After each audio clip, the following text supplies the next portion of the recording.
Here we go. My man Sam Bankman-Fried in here chilling, you know what I'm saying, with all the real crooks, you feel me? I think he's somewhere in Brooklyn. Hold on, what prison is he in? He's in MDC Brooklyn, whatever that is. He looked like he is not supposed to be there. But you better get real comfortable there, my brother, because that is where you shall be. This dude ain't never getting out of prison. I mean, what's like, bro? Like, his rise to the tens of billions in his net worth came and went so quickly. I mean, people bought onto that hype train so damn fast, and maybe some of it had to do with the brain rot that we all suffered. We all suffered a tremendous amount of brain rot during the COVID season, and that's kind of when crypto really blew up, or at least the hype off of the edges of the end of the lockdowns and things like that. But this dude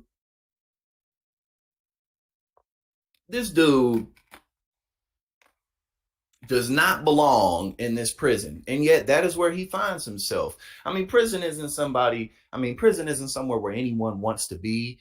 But ultimately, and again, we have a whole lot of problems with our law enforcement system, with our criminal justice system, for sure. There's a lot of people in prison who shouldn't be there. But it's good that we have prisons, because there are people in society who you really don't want to be free out here. They just can't get their act together. And Sam Bankman-Fried seemed to be one of those people. It's like, you come from a good background. You had a very good education. His credentials were amazing. But you just had to go and steal billions of dollars from people. You just had to do it. You couldn't help yourself. I mean, bro, like, this dude could have done much of anything he wanted to do.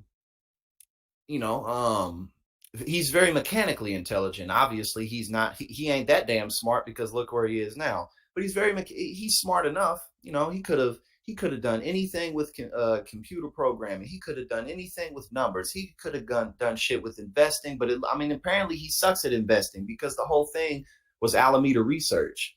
FTX, if y'all remember, really was just a front to fund Alameda Research, his hedge fund.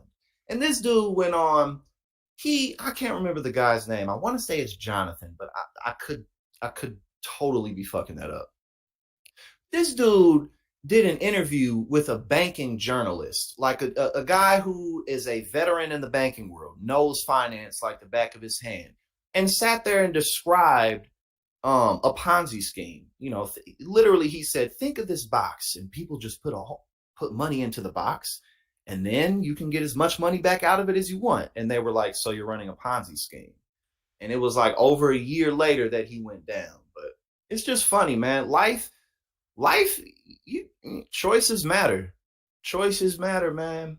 You could end up like Sam Bankman-Fried. I mean, look at this dude. But he also looks like a psychopath. You know what I'm saying? Like, he looks like it really don't make no difference to him whether he's in prison or if he's somewhere else.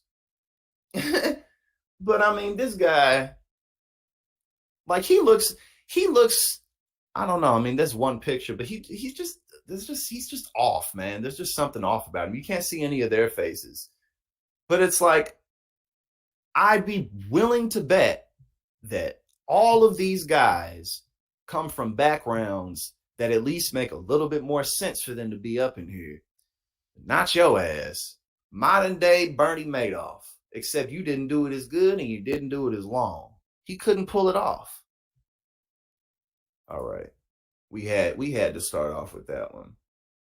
No, he does. Bibliophile, for real. He looks like it's something wrong with him. Like, you just looked him in those. You could tell. You could see it. Like, the dude is off.